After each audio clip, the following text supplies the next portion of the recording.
Hi, I myself RK Dubey and you are watching my channel RK Allahabadi. You are most welcome in my channel. तो आज का विषय वस्तु है हमारा सेंटेंस और हम लोग एक एक करके सेंटेंस को खूब बढ़िया से पढ़ेंगे। हाँ, स्टार्ट करने से पहले वीडियो मैं ये जरूर कहना चाहूँगा कि एक ठीक ठाक ग्रुप लड़कों का इकट्ठा हो गया है, तो आप चैनल को सब्सक्राइब करते रहिए, शेयर करते रहिए और लाइक करते रहिए, क्योंकि इसमें तो पैसा लगना नहीं है। जहाँ पैसा नहीं लगना, फ्री में काम हो रहा है, उसको करते रहो, ठीक है ना। तो चलो एक एक सेंटेंस हम पढ़ते हैं और धीरे धीरे करके पूरा करेंगे, क्योंकि कमेंट आया था बच्चों को सर धीरे धीरे पढ़ाइए। तो आइए धीरे धीरे पढ़ते हैं।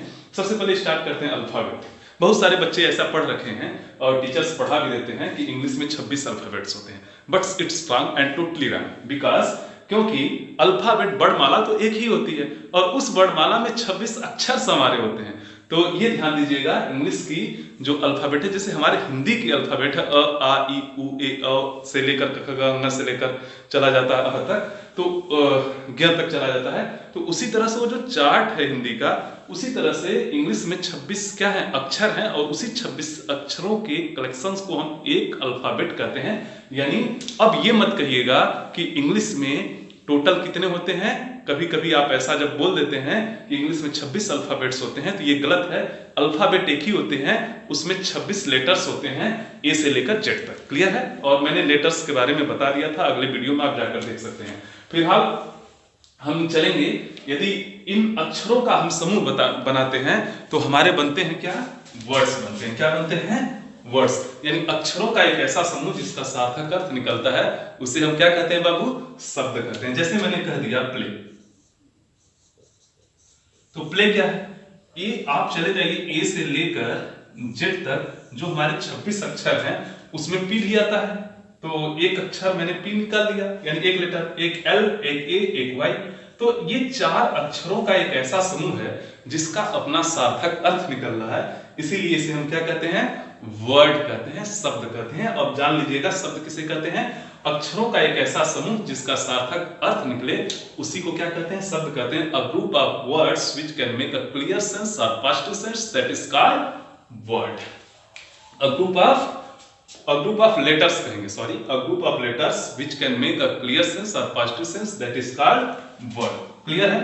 तो देखते रहिए। अब देखिए, शब्दों का एक ऐसा समूह, शब्दों का एक ऐसा समूह जिसका सार्थक अर्थ निकले, उसे सेंटेंस कहते हैं। यानी ये भी मैं पिछले वीडियो में बता दिया था कि सेंटेंस कहते किसे हैं, क्योंकि टॉपिक सेंटेंस है तो सेंटेंस का ही हम जिक्र करेंगे, लेकिन उसके साथ फ्रेज और क्लास भी आज समझने की कोशिश करेंगे। तो सेंटेंस किसे कहते हैं? A group of words, a group of words which can make a clear sense or positive sense, that is called sentence। यानी शब्दों का एक ऐसा समूह जिसका सार्थक अर्थ निकलता है, उसी को हम क्या कहते हैं? सेंटेंस कहते हैं। देखिए एक सेंटेंस मैं लिख रहा हूं, जैसे मैंने लिख दिया Ravi is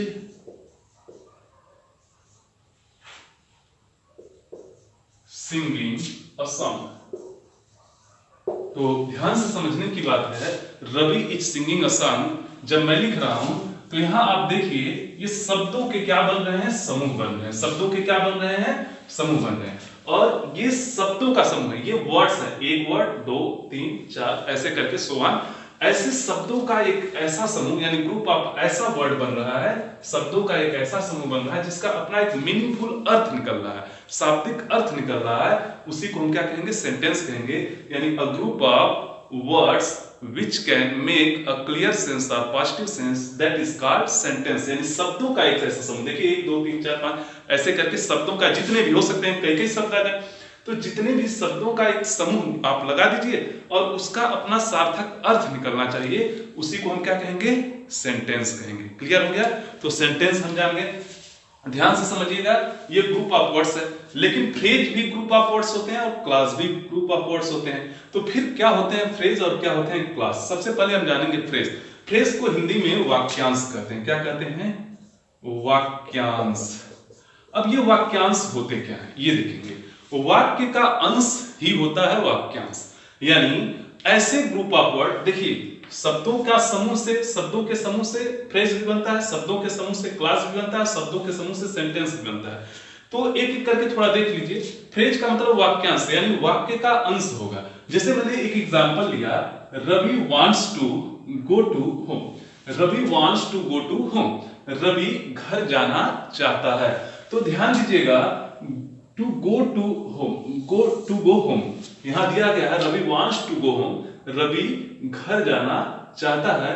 to go home यह क्या है, यह शब्दों का एक समूह तो है, इसका सार्थक अर्थ भी निकलता है, लेकिन इसका यदि कहीं यह अकेला लिखा रहे तो यह क्लियर सेंस नहीं देता। यानी अ group of words which has a sense but not has a clear sense, that is called phrase. यानी शब्दों का एक समूह तो है, इसका अपना सेंस है, लेकिन इसको यदि कहीं अलग लिख दिया जाए तो यह क्लियर सेंस नहीं देता है, इसलिए इसका नाम क्या पड़ा, फ्रेज पड़ा है। चूंकि Ravi wants to go home, Ravi है हमारा सब्जेक्ट, वांट्स है हमारा वर्ब, और टू गो होम आया है ऑब्जेक्ट की जगह पर, और ऑब्जेक्ट की जगह पर या तो कोई नाउन आता है, या तो कोई प्रोनाउन आता है, या तो हमारा इन्फिनिटिव आता है, या तो जिरंड आता है। लेकिन यहां पर ये है नाउन का काम कर रहा है, और नाउन का काम करने की वजह से इसे हम कहेंगे नाउन फ्रेज। क्या कहेंगे, नाउन फ्रेज। आगे देखिए, दिया गया है, लिखा गया है, the pen fell on this spot. The pen fell का मतलब कलम गिरी, ऑन दिस स्पॉट। अब देखिए कहीं अलग लिख दिया गया ऑन दिस स्पॉट, तो यह क्या है, अ ग्रुप ऑफ वर्ड तो है, यानी एक शब्दों का समूह है, यह एक सेंस भी रखता है, लेकिन कहीं अलग लिख देंगे तो यह क्लियर सेंस नहीं रखेगा, इसलिए इसका नाम हम क्या कहेंगे, इसको फ्रेज कहेंगे। चूंकि यह फेल जो है वर्ब है और इसको यह मॉडिफाई कर रहा है, इसलिए इसको हम क्या कहेंगे, एडवर्ब फ्रेज कहेंगे। क्या कहेंगे, एडवर्ब फ्रेज। ये नाउन फ्रेज, ये एडवर्ब फ्रेज। अब देखिए तीसरा मैंने लिखा, Rita met a girl, Rita एक लड़की से मिली, विथ ब्लू आईज, उसकी आंखें कैसी थी, नीली आंखें थी। तो ध्यान दीजिएगा, ये गर्ल में क्या ऐड किया गया, विथ ब्लू आईज, ये इस गर्ल के लिए एडजेक्टिव का काम कर रहा है, और विथ ब्लू आईज जो है ये हमारा क्या हो जाएगा, एडजेक्टिव फ्रेज हो जाएगा। क्या हो जाएगा, एडजेक्टिव फ्रेज हो जाएगा। तो यहां तक किसी को कोई दिक्कत नहीं। फ्रेज आप जान गए होंगे, वाक्यांश होता है, यानी शब्दों का एक ऐसा समूह होता है, ऐसे ग्रुप ऑफ वर्ड्स होते हैं जिनका अपना अर्थ तो होता है, लेकिन पूरा पूरा अर्थ नहीं निकलता है, कंप्लीट सेंस नहीं निकलता है, इसीलिए इसको फ्रेज कहते हैं। आगे देखते हैं क्लास क्या होता है। इसको हम क्या कहते हैं, उपवाक्य कहते हैं, उपवाक्य। ध्यान दीजिएगा, ये बना है उप प्लस वाक्य से, यानी उपवाक्य शब्द उप धन वाक्य से बना है। उपवाक्य, उप का मतलब ही होता है के निकट होना, यानी वह वाक्य के निकट होगा। जैसे आप गांव में पढ़े होंगे उपवन, उपवन यानी वन के निकट जो है वो उपवन है। राष्ट्रपति, उपराष्ट्रपति, उपराष्ट्रपति, उप का मतलब के निकट, यानी राष्ट्रपति जब नहीं रहते हैं तो उप उनका काम संभाल लेता है, यानी जो उनके निकटस्थ पद है वह उनका काम संभाल लेता है। तो उपराष्ट्र, उप का मतलब होता है के निकट, यानी वाक्य के निकटस्थ जो हो, यानी वाक्य के जैसा हो, उसी को क्या कहेंगे, उपवाक्य कहेंगे। लेकिन ध्यान दीजिएगा, उपवाक्य जो होते हैं ऐसे ग्रुप ऑफ वर्ड्स होते हैं जिसके पास अपना सब्जेक्ट और प्रेडिकेट होता है। ऐसे ग्रुप ऑफ वर्ड्स होते हैं जिनका अपना क्या होता है, सब्जेक्ट एंड प्रेडिकेट होता है। ध्यान दीजिएगा, Rita met a girl whose eyes were blue, यानी रीता एक लड़की से मिली जिसकी आंखें नीली थी। अब ध्यान दीजिए, हुज आईज ये हो गया हमारा सब्जेक्ट, और सब्जेक्ट के बारे में जो भी कुछ कहा जाता होता है प्रेडिकेट। तो ये सब्जेक्ट और प्रेडिकेट यानी ऐसे ग्रुप ऑफ वर्ड्स हैं जिनके पास अपना सब्जेक्ट भी होता है और अपना प्रेडिकेट भी होता है, इसलिए इसको हम क्या कहेंगे, क्लॉज कहेंगे।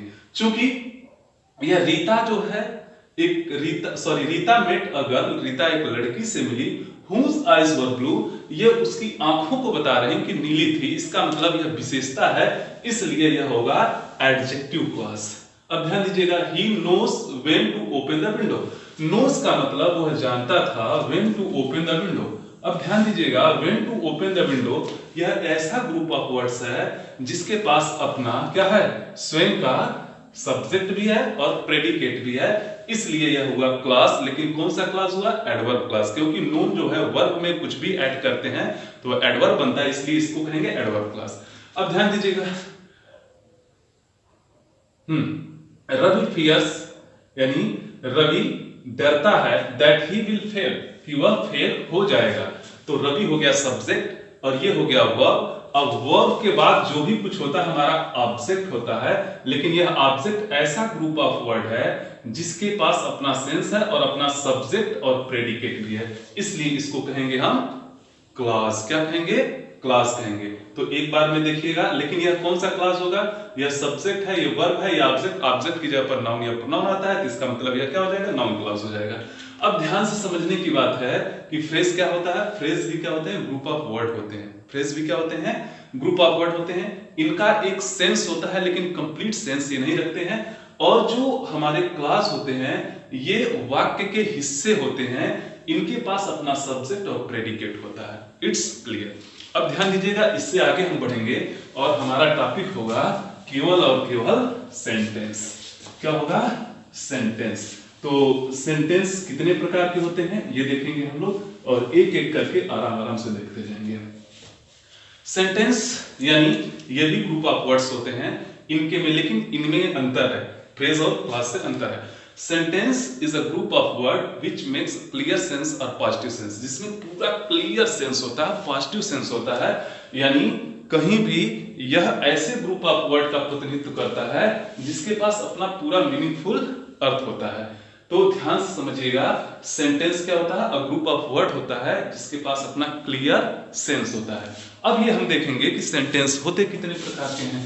तो सेंटेंस जो है हमारे कई ग्रामर विद्वानों के द्वारा बताए गए हैं भिन्न भिन्न प्रकार से। कुछ लोग कहते हैं कि 4 प्रकार से होते हैं, कुछ लोग कहते हैं 5 प्रकार से होते हैं, लेकिन आपको जो पढ़ना है sentence, there are 5 kinds of sentences, यानी सेंटेंस कुल कितने होते हैं? 5 प्रकार के होते हैं। सबसे पहले असर्टिव सेंटेंस, जिसको हम डिक्लेरेटिव सेंटेंस भी कहते हैं, हिंदी में इसको निश्चयात्मक वाक्य कहते हैं। दूसरा इंट्रोगेटिव सेंटेंस, जिसको हम प्रश्नवाचक वाक्य कहते हैं। तीसरा हमारा है इंपरेटिव सेंटेंस, जिसको हम आज्ञासूचक वाक्य कहते हैं। चौथा ऑप्टेटिव सेंटेंस, जिसको हम इच्छासूचक वाक्य कहते हैं, and so on exclamatory sentence, जिसको हम विस्मयसूचक वाक्य कहते हैं। तो देखिए सेंटेंस होता क्या है? सेंटेंस जो है ग्रुप ऑफ वर्ड्स है जिसका एक मीनिंगफुल अर्थ निकलता है। अब इस तरह से तो लोग सभी बताते हैं, तो हम क्या अलग बताते हैं? सेंटेंस 5 प्रकार से होते हैं। इसका मतलब सीधे सीधे आप बाबू समझिए कि हम 5 प्रकार से बातें करते हैं लोगों से। आप अपनी जिंदगी में जब देखेंगे तो लोगों से जो बातें करते हैं, हम या आप चाहे कोई भी एक दूसरे से अपने विचारों का आदान प्रदान करते हैं, तो सेंटेंसेस के भी माध्यम से करते हैं। लेकिन जो हम विचारों का आदान प्रदान करते हैं वो 5 प्रकार से करते हैं, यानी 5 तरह से हम एक दूसरे से बतियाते हैं। शुद्ध शब्द में ऐसे सुनिए कि 5 प्रकार से हम एक दूसरे से बातें करते हैं। या तो हम किसी से कुछ कहते हैं या तो किसी को कुछ बताते हैं। यानी जैसे मैंने आपको बताया कि नरेंद्र मोदी भारत के प्रधानमंत्री हैं, हम किसी से कुछ कह रहे हैं, किसी को कुछ बता रहे हैं। जब मैंने बताया नरेंद्र मोदी भारत के प्रधानमंत्री हैं, तो जाहिर सी बात है यह बात हम दीवार से बताएंगे नहीं, हम किसी कुत्ते से बताएंगे नहीं कि इधर आओ इधर आओ इधर आओ बाबू, नरेंद्र मोदी भारत के प्रधानमंत्री। वो भी सोचेगा ये भी बहुत बड़ा वाला कुत्ता है मतलब हमसे बता रहा। हम किसी मनुष्य से ही बताएंगे ना। तो हमने मान लीजिए किसी मनुष्य से कहा, किसी लोग आपसे ही कहा कि नरेंद्र मोदी भारत के प्रधानमंत्री, तो मैं किसी से कुछ कह रहा हूँ, किसी को कुछ बता रहा हूँ। That will be your assert. यानी एक शब्द है असर्ट। असर्ट का मतलब ही होता है किसी से कुछ कहना या किसी को कुछ बताना, यानी डिक्लेयर करना। जैसे मैंने कहा, आपने मुझसे पूछा सर मोहन कहाँ है? मैंने देखा जंगला के रास्ते से, अच्छा मोहन क्रिकेट खेल रहा। मैंने आपको बताया मोहन क्रिकेट खेल रहा। इसका मतलब मैं किसी से कुछ कह रहा हूं, किसी को कुछ बता रहा हूं। और क्या बताया? मोहन क्रिकेट खेल रहा है। तो ध्यान दीजिएगा, यह मैं स्वीकार करके बता रहा हूं कि मोहन क्रिकेट खेल रहा है।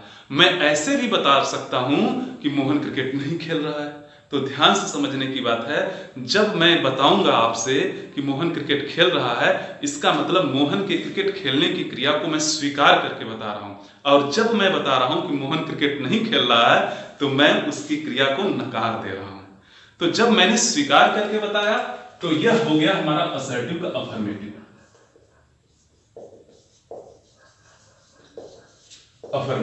और जब हमने नकार दिया, तो यही हो गया असर्टिव का नेगेटिव,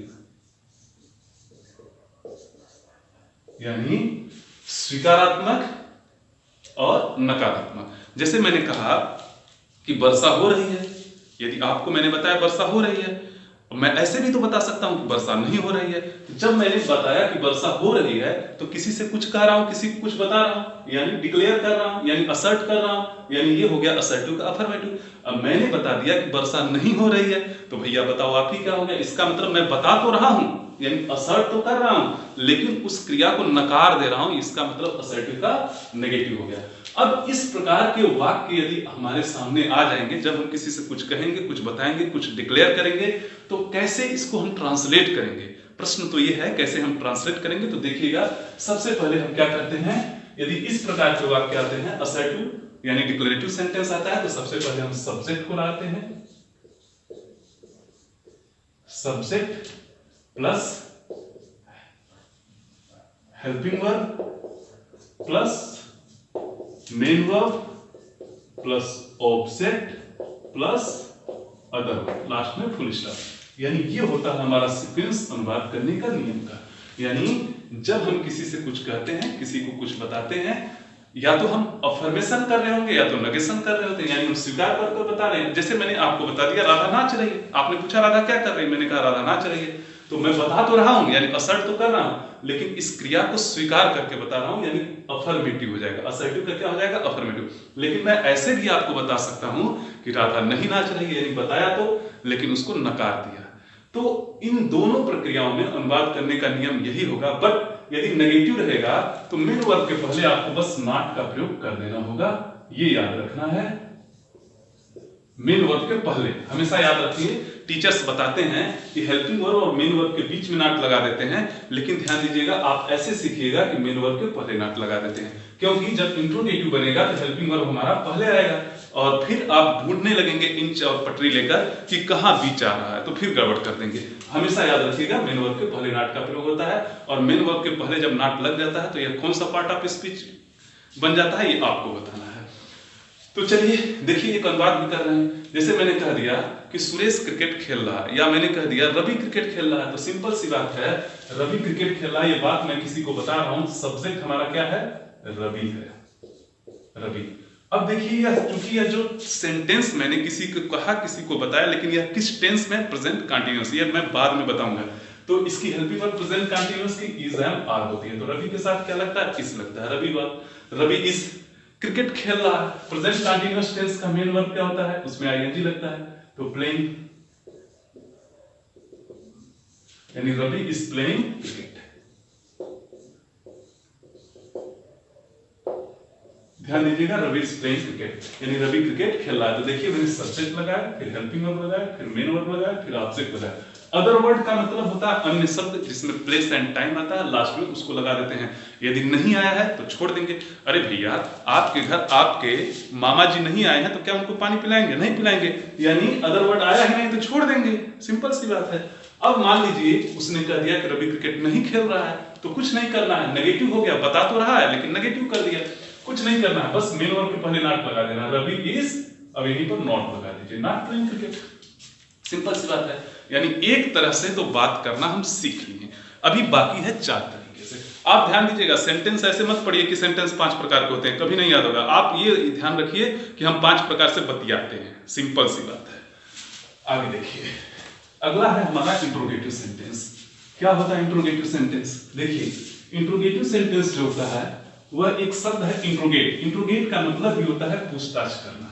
तो जैसे मान लीजिए किसी अपराधी ने कोई अपराध किया तो उसको थाने में पकड़ ले गई पुलिस, तो पुलिस क्या करती है, इंट्रोगेट करती है, पूछताछ करती है। पूछताछ करती है तो क्या बोलती है कि भैया चोरी क्यों किए, कहाँ कहाँ किए और कितना कितना किए हो, ऐसे पूछती है ना, कि कहती है लो बाबू पानी पियो, ऐसे नहीं पूछती है। चोर को जब पुलिस पकड़ती है तो उसको इंट्रोगेशन करती है, इंट्रोगेट करती है। तो इंट्रोगेट करने का मतलब ये होता है पूछताछ करना। अब पूछताछ आप यूजुअली अपनी भाषा में सीखिए, आप भी पूछताछ करते हैं तो कैसे करते हैं, सिंपल सी बात है। जैसे किसी से कहा कि क्या तुम स्कूल जाते हो, तो कहेगा हाँ या ना। अब ऐसे भी पूछ सकता है, आप ऐसे भी पूछ सकते हैं कि तुम स्कूल कब जाते हो। तो ध्यान दीजिएगा, जो हम प्रश्न करते हैं किसी से, वो हम 2 प्रकार से करते हैं। एक तो ऐसा प्रश्न करते हैं जिसका उत्तर हाँ या ना में मुंह से मिल जाता है। जैसे क्या तुम स्कूल जाते हो, अगला व्यक्ति बोल देगा हाँ या ना, सिंपल सी बात है। क्या तुम स्कूल जाते हो। अब अगला कह देगा एस या नो में उत्तर देगा, एस या नो में उत्तर देगा, खत्म कर देगा। तो जब आप प्रश्न करेंगे क्या से, यानी जब आपके प्रश्न की शुरुआत क्या से होती है, उसका उत्तर हाँ या ना में मिलता है, इसी को हम कहते हैं सिंपल इंट्रोगेटिव। क्या कहते हैं? Simple interrogative. लेकिन हमेशा आपको हाँ या ना में ही उत्तर नहीं मिलता है। कभी कभी जब आप प्रश्न करते हैं तो उत्तर हाँ या ना में न मिलकर कारण सहित उत्तर बताया जाता है। जैसे मैंने आपसे प्रश्न कर दिया कि तुम स्कूल कब जाते हो, तब ध्यान दीजिएगा, आप ये नहीं कहेंगे हाँ जाता हूं नहीं जाता हूं, आप अब यह बोलेंगे कि हम स्कूल पढ़ने के लिए जाते हैं। आपसे यदि प्रश्न मैंने कर दिया कि तुम स्कूल कब जाते हो, तो आप कहेंगे कि 10 बजे, 11 बजे, जैसा भी आपका टाइम होगा। तुम स्कूल कैसे जाते हो, तो आप बोलेंगे साइकिल से जाते हैं, या मोटरसाइकिल से, या पैदल पैदल जाते हैं। तो ध्यान दीजिएगा, अब आप उत्तर हाँ या ना में ना देकर पूरा कारण सहित बता रहे हैं। इसी को हम कहते हैं WH टाइप या डबल इंट्रोगेटिव। क्या कहते हैं? WH टाइप या डबल इंट्रोगेटिव। यानी प्रश्न दो प्रकार से आपसे पूछा जा सकता है। एक ऐसा प्रश्न आपसे पूछा जाएगा कि जिसका उत्तर आप हाँ या ना में दे देंगे, इसी को हम कहेंगे सिंपल इंट्रोगेटिव। Simple interrogative. और जब आपसे प्रश्न क्या से शुरुआत न करके प्रश्न पूछने वाले शब्द बीच में आए और जिसका उत्तर आप हाँ या ना में नहीं दे सकते हैं, कारण सहित उत्तर देते हैं, उसी को हम कहते हैं डबल इंट्रोगेटिव या WH type interrogative. WH type interrogative कहते हैं। क्लियर? तो देखिए, जैसे मैंने कह दिया कि तुम स्कूल कब जाते हो, तुम स्कूल कब जाते हो। तो ध्यान दीजिएगा, दोनों तरह से प्रश्न किया जा सकता है। क्या तुम स्कूल जाते हो, आप उत्तर देंगे हाँ या ना। क्या तुम आम खाते हो, आप कहेंगे हाँ या ना। क्या तुम गोरखपुर जाते हो, हाँ या ना।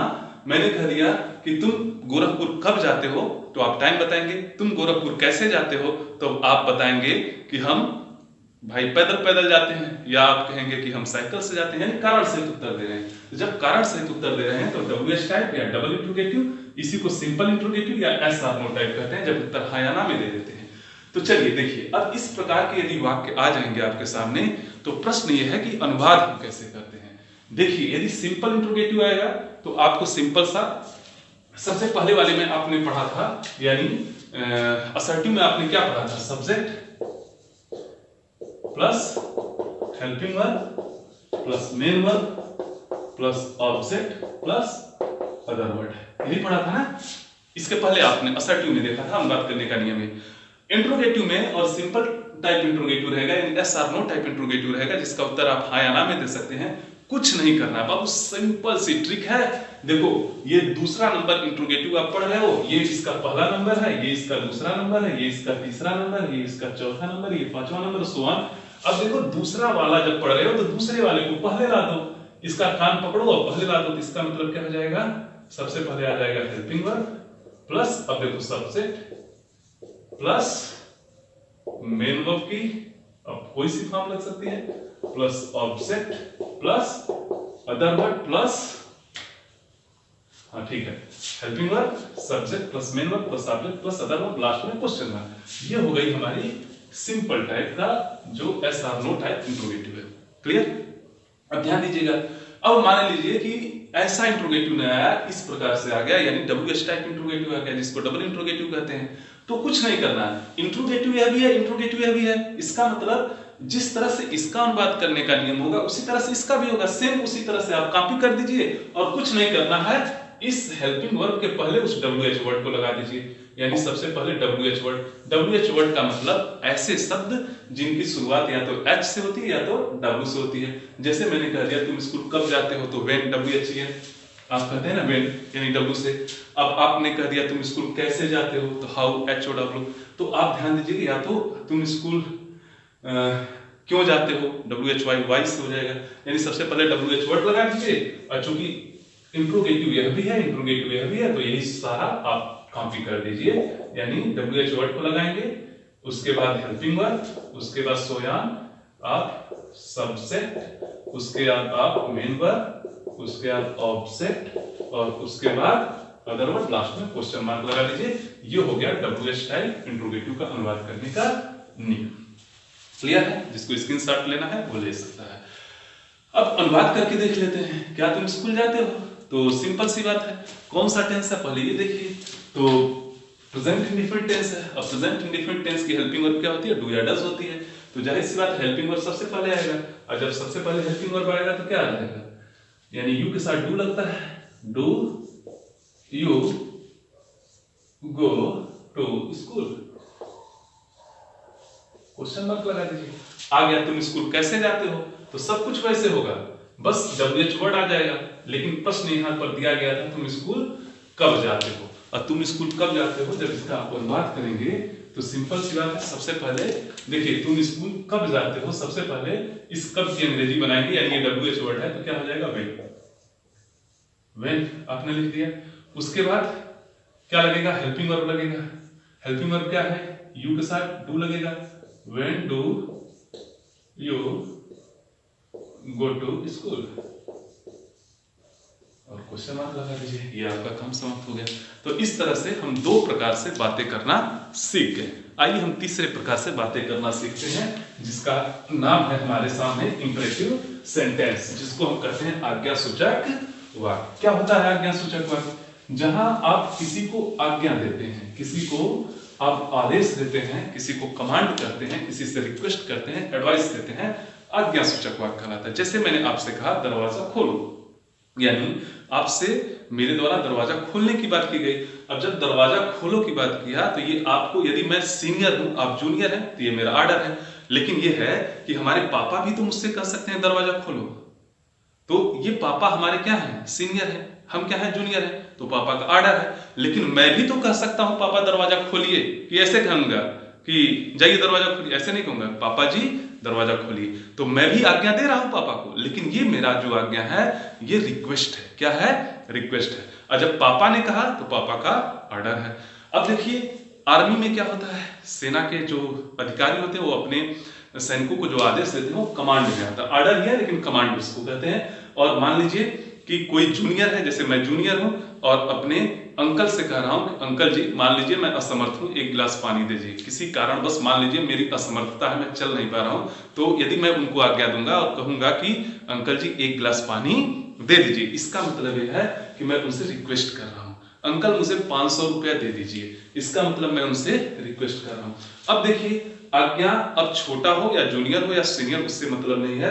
यदि आज्ञा किसी की भलाई के लिए दिया गया हो तो उसी को एडवाइस कहते हैं। जैसे मैंने आपसे कहा खूब मेहनत से पढ़ो, इसका मतलब यह है कि मैं आपके जीवन की भलाई के लिए कर रहा हूं। मान लीजिए मैं मरीज हूं और डॉक्टर के पास गया, डॉक्टर ने कहा समय समय पर दवाइयां लिया करो, इसका मतलब यह है कि डॉक्टर मुझे आज्ञा तो दे रहा है लेकिन ये मेरे जीवन की भलाई के लिए। इसमें सेंस क्या है? एडवाइस। तो आज्ञा सूचक वाक्य में तीन मुख्य सेंस मिलते हैं, ऑर्डर, रिक्वेस्ट और एडवाइस के। यदि सेना के सेंस में है तो कमांड हो जाता है।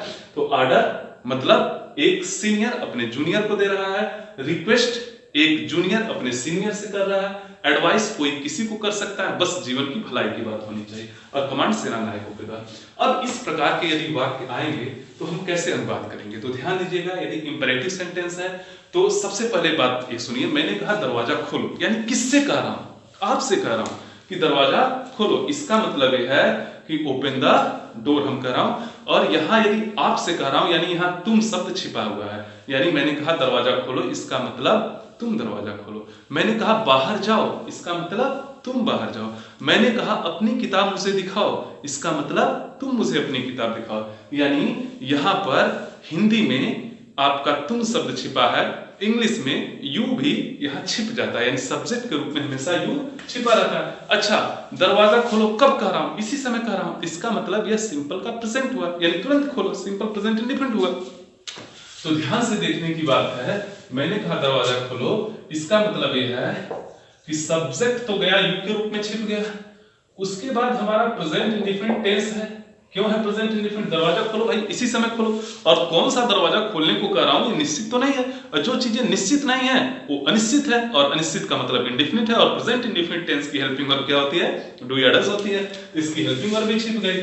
अब देखिए मेन वर्ब की फर्स्ट फॉर्म प्लस ऑब्जेक्ट और प्लस अदर वर्ड यानी अन्य शब्द।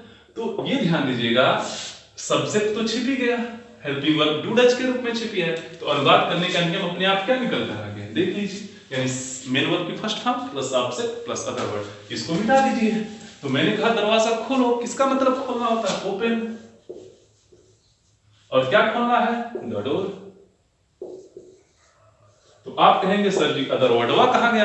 अरे बाबू फिर वही बात, मामा जी आए नहीं तो फिर पानी कहाँ पिलाओगे? नहीं पिलाओगे।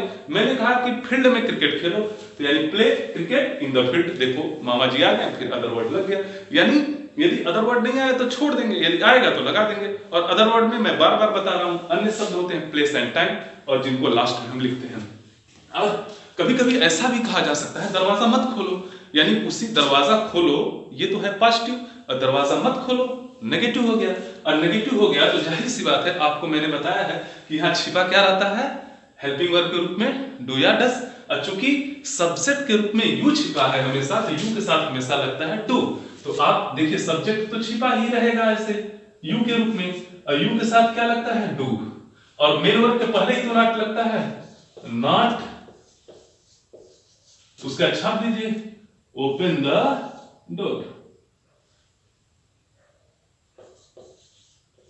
तो ये निकल गया क्योंकि ये तो छिपा है। तो देखिए क्या हो जाएगा? डोंट ओपन द डोर, यानी दरवाजा मत खोलो, यानी do not open the door. तो इसका मतलब यह है कि इसी मेन वर्ब की फर्स्ट फॉर्म में हमको केवल डू नॉट जोड़ देना है, हमारा अनुवाद करने का नियम निकल कर आ जाएगा यदि नेगेटिव आ जाएगा। तो जैसे मैंने कह दिया अपनी किताब मुझे दिखाओ, तो शो मी योर बुक।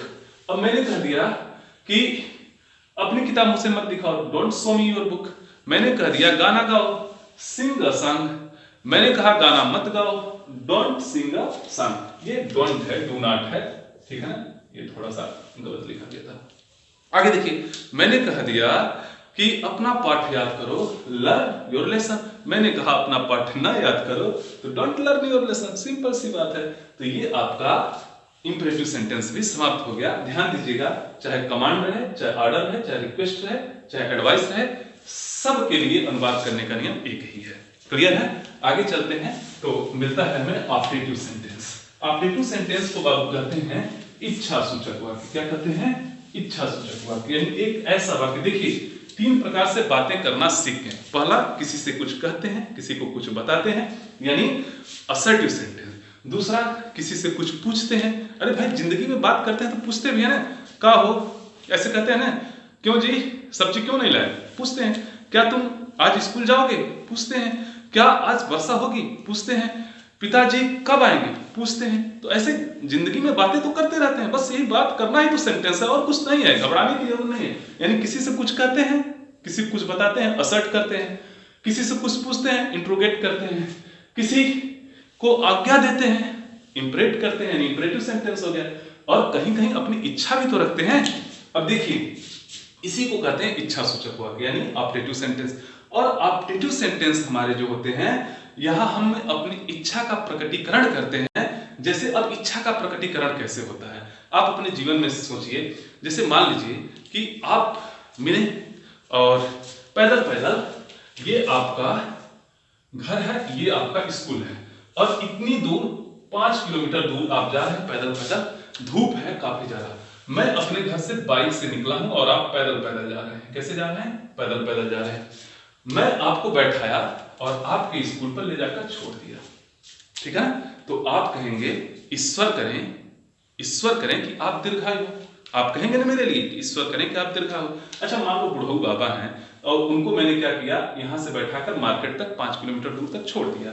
तो कहेंगे बाबा जब उतरेंगे, ईश्वर करें कि बेटा नौकरी पाए, ईश्वर करें कि तुम दीर्घायु हो, ईश्वर करे कि तुम सफल हो, ऐसे कुछ कहेंगे। तो ठीक इसी तरह से जब इच्छा शुभ व्यक्त की जाती है तो इसे हम कहते हैं विश। ये शुभ इच्छा बाबा हमको दे रहे हैं। लेकिन मान लीजिए हम जा रहे थे और हम एक खुरापाती आदमी हैं, मान लीजिए, तो ऐसा तो है नहीं, मान लीजिए कि मैं खुरापाती आदमी हूं, तो मैं क्या किया, बाइक को रोका और बाबा को चटाक से मारा और इस लेकर बढ़ा दिया। अब बाबा क्या कहेंगे? अब ये कहेंगे जाओ आगे तुम्हारा एक्सीडेंट हो जाए, ईश्वर करें कि कबो न तुमको नौकरी मिले, ठीक है ना, ईश्वर करें कि तुम्हारी उम्र लंबी ना हो, ईश्वर करें तुम नर्क में जाओ। अब बाबा मुझे श्राप दे रहे हैं, यानी कर्स कर रहे हैं। यानी इच्छा दो प्रकार से प्रकट की जाती है मुख्यतः, एक तो किसी के लिए शुभ और एक किसी के लिए कर्स किया जाता है। शुभ इच्छा यानी विश करते हैं, कर्स करते हैं। तो ध्यान दीजिएगा, जब इच्छा सूचक वाक्य रहता है तो किस प्रकार से इसका अनुवाद हम करते हैं, सुनिएगा, देखिएगा।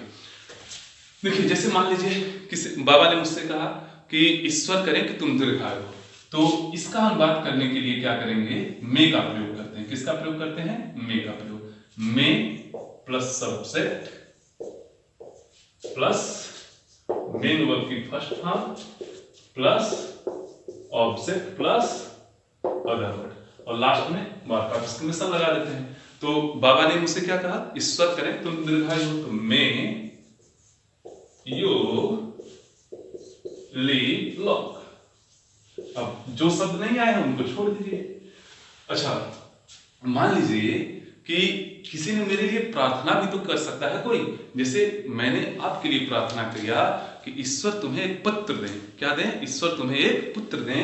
तो देखिए, मे के साथ मे गॉड का भी प्रयोग होता है, क्योंकि जब प्रार्थना की जाती है तो वहां गॉड लग जाते हैं। क्या हो जाएगा, may God bless you with a son. मां का एक्सक्लेमेशन लगा देंगे लास्ट में। तो देखिए, कहीं कहीं मे का प्रयोग होता है, कहीं कहीं मे गॉड का। जब किसी के लिए इच्छा तो प्रकट की जाए, विश और कर्स न हो, तो क्या होती है, प्रार्थना होती है। और प्रार्थना के लिए क्या होता है, मे गॉड का प्रयोग करते हैं। जैसे मैंने कह दिया, भगवान इन आतंकियों को नरक की आग में जलाएं, तो may God burn this terrorist in the fire of hell, आप कहेंगे। लेकिन मैंने कह दिया, ईश्वर तुम्हें सफलता दें, may you B success, may you B success. तो ध्यान समझने की बात है, यदि विश या कर्स किया गया। अब मान लीजिए मैंने बुढ़ऊ बाबा को जो मार कर भागा, इस लेटर बढ़ा दिया है, तब बुढ़ऊ बाबा क्या कहेंगे, ईश्वर करे कि तुम नरक में जाओ, यानी may you go to hell. ध्यान दीजिएगा, आप लिखेंगे may you go to hell. तो आप ध्यान दीजिए, may you go to hell, ईश्वर करे कि तुम नरक में जाओ। तो ऑप्टेटिव सेंटेंस इच्छा सूचक वाक्य होता है। किसी के लिए कोई विश या कर्स प्रकट करता है। विश का मतलब शुभ इच्छा, कर्स का मतलब श्राप। जब आप किसी के लिए अच्छा करते हैं तो विश प्रकट करता है, और जब आप किसी के लिए बुरा करते हैं तो क्या करते हैं, वो कर्स प्रकट कर देते हैं, यानी श्राप दे देते हैं। या तो कोई आपके लिए भगवान से प्रार्थना कर रहा है तो हम मे गॉड का प्रयोग करते हैं, और बाकी सबके लिए किसका प्रयोग करते हैं, विश और कर्स के लिए मे का प्रयोग करते हैं, याद रखिएगा। लेकिन मनुष्य तो अनंत इच्छाओं का स्वामी है ना, इसलिए केवल विश और कर्स से काम नहीं होता है। मनुष्य के पास कहीं कुछ पास रखने की इच्छा है तो कहीं कुछ बनने की भी इच्छा है। तो इस प्रकार के वाक्य यदि आ जाएंगे, यानी अनफुलफिल्ड डिजायर के बारे में बात हो जाएगी। यानी किसके बारे में, अनफुलफिल्ड डिजायर। अनफुलफिल्ड डिजायर भी तो मनुष्य पाल कर रखा है। जैसे कहीं कुछ बनने की इच्छा है, जैसे आपने सोच लिया काश मैं एक पक्षी होता, तो लेकिन आप है नहीं, लेकिन आपने सोच लिया काश मैं एक पक्षी होता, यानी आपकी अनफुलफिल्ड डिजायर है। तो ध्यान दीजिएगा, इसके लिए क्या करते हैं, 4-5 नियम है। आप ध्यान दीजिएगा, 3-4 नियम जो हैं वो बता दे रहा हूं मैं। आई wish, I were a bird,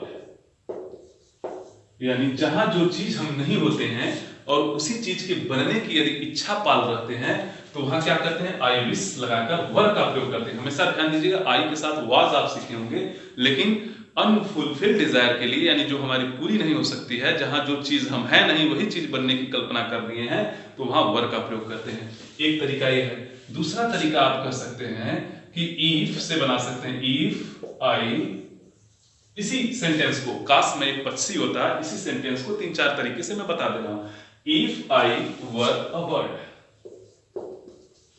ऐसे भी बना सकते हैं। आप ऐसे कर सकते हैं, ओ that I were a bird, ठीक है ना। और वर आई अ बर्ड भी कहा जा सकता है, वर आई अ बर्ड। तो इस प्रकार से इसको हम कर सकते हैं, यानी जहां जो चीज हम नहीं होते, जैसे मैंने कह दिया काश मैं शेर होता, I wish I were a lion, if I were a lion, आप कह देंगे ओ that I were a lion, यानी मेरी शेर बनने की इच्छा है, यानी इच्छा सूचक वाक्य, लेकिन कैसी इच्छा है, अनफुलफिल्ड डिजायर है, यानी एक ऐसी इच्छा है जिसको पूरा नहीं होना है, ठीक है ना। अच्छा, ये ऐसी इच्छाएं हैं, लेकिन यह है कि ये इच्छाएं पास्ट में भी तो हो सकती हैं, यानी बीते हुए समय में हो सकती हैं। जैसे आपने कहा कि काश मेरे पास एक कार होती, कब होती, जब आपके दोस्त की एक्सीडेंट हुआ था और आप गाड़ी ढूंढ रहे थे, नहीं मिल रही थी गाड़ी, और आपने कहा लोगों से बाद में काश मेरे पास कार रही होती, काश मेरे पास कार रही होती। कुछ नहीं करना है, जहां वर लगा है वहां हेड लगा देना है। क्या करना है, जहां वर लगा है वहां आपको हेड लगा देना है, यानी आप कह दीजिए आई wish I had a car, had a car, यानी जब जरूरत थी तब की बात है, इसका मतलब बीते हुए समय में काश मेरे पास एक कार रही होती। चाहे आप कह दीजिए oh that I had a car, sorry, चाहे आप कह दीजिए if I had a car, या आप हैड से भी बना सकते हैं हैड आई अ कार। तो ये क्या है, आपका बीते हुए समयों में, जिन समयों में रहना चाहिए था उन समयों में नहीं थी, तो बीते हुए समयों में अनफुलफिल्ड डिजायर को दिखाता है। तो इस तरह से आपने ऑप्टेटिव सेंटेंस भी सीख लिया, यानी 4 प्रकार से आपने बातें करना सीख लिया। कितने प्रकार से, 4 प्रकार से बातें करना सीख लिया।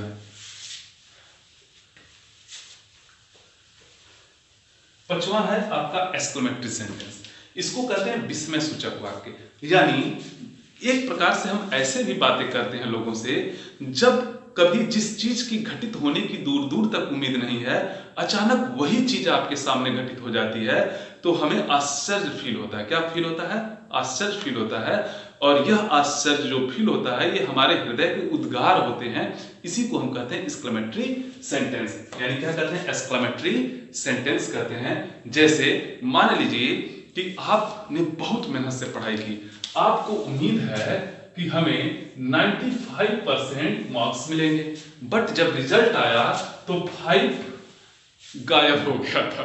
5 क्या हो गया था, गायब, यानी आपको टोटल मिला 9%, यानी 9 परसेंटाइल मिला, यानी 9% मिला, परसेंटाइल नहीं कहेंगे, 9% मिला, यानी 5 गायब हो गया। तो आप कहेंगे अरे मम्मी मैं तो फेल हो गया, अरे मैं फेल हो गया, यानी फेल होने की दूर दूर तक उम्मीद नहीं थी, जिस चीज की घटित होने की दूर दूर तक आशा नहीं थी, अचानक वही घटित हो जाए तो आपको क्या होता है, आश्चर्य होता है। अब किसी ने खूब घूम घूम कर पढ़ाई की है, बिल्कुल पढ़ाई नहीं किया है, और उसे उम्मीद थी कि वह 9% पाएगा, लेकिन जब रिजल्ट आया तो उसे 95% मिल गया, तो वह क्या कहेगा, अपना शर्ट पैंट निकाल कर लहराते हुए कहेगा अरे हम तो फर्स्ट क्लास पास हो गए। क्या कहेगा, अरे हम तो फर्स्ट क्लास। उसे भी क्या हो रहा है, उम्मीद नहीं थी कि वह क्या होगा, फर्स्ट क्लास इतना परसेंट पाएगा, बट वो पा गया। तो जिस चीज के घटित होने की दूर दूर तक उम्मीद नहीं थी, वही चीज जब घटित हो जाता है तो हमें आश्चर्य होता है, और इसी को क्या कहते हैं, एक्सक्लेमेटरी सेंटेंस। ध्यान दीजिएगा, जब फेल हो गए थे पहले वाले कंडीशन में, जब आपको 95% मिलने की उम्मीद थी जबकि आपको मिला था 9%, तब आपको दुख हुआ था, इसका मतलब आप अलास से मार्क ऑफ एक्सक्लेमेशन, यानी अलास से एक्सक्लेमेटरी सेंटेंस व्यक्त करेंगे। और जब आपको 9% मिलने की उम्मीद थी और 95 पा गए थे, तब आप प्रसन्न हो गए थे, और जब आपको पहले वाले कंडीशन में आप दुखी हुए थे, दूसरे वाले कंडीशन में आप प्रसन्न हो गए थे, इसका मतलब हुर्रा, यानी हुर्रा हो गए।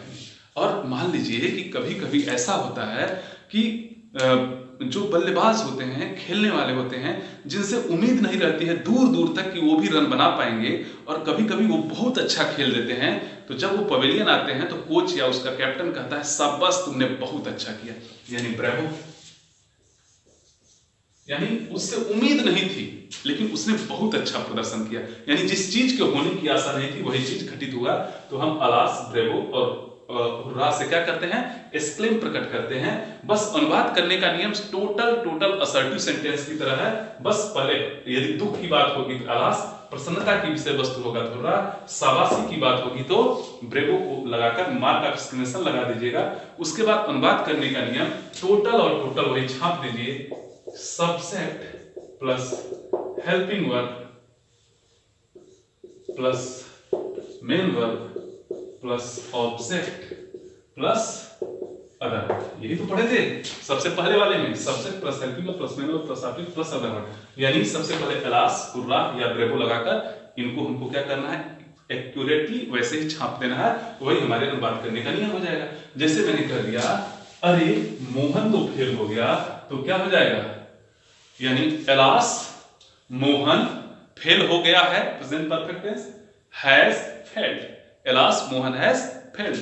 अरे सुरेश मर गया, सॉरी किसी का नाम यदि सुरेश हो तो सॉरी बहू, मैंने कह दिया अरे राम मर गया, मान लीजिए मैंने ऐसे कह दिया, या कुछ सॉरी भाई राम के लिए भी सॉरी, मैंने कह दिया अरे मोहन मर गया, उनके लिए भी सॉरी, लेकिन अब तो कहना ही पड़ेगा।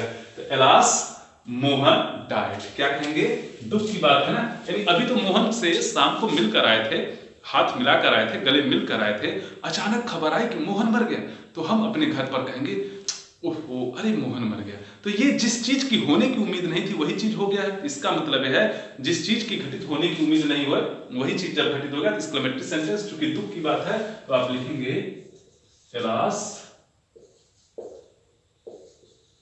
मोहन डाइड, और उसके बाद अलास के बाद मार्क ऑफ एक्सक्लेमेशन लगा दीजिए। क्लियर। अच्छा मान लीजिए कि किसी के फेल होने की पूरी उम्मीद थी, लड़का पढ़ा ही नहीं था, तो उसे आशा थी और फेल होगा, लेकिन उसे 95% मिला, तो उसने कहा अरे हम तो पास हो गए हैं, तो क्या कहेगा, हुर्रा, क्या कहेगा, हुर्रे या hurrah, hurray mark of exclamation, मैं पास हो गया हूं, आई पास हो गया हूं यानी पास हो चुका हूं, प्रेजेंट परफेक्ट है पास्ट।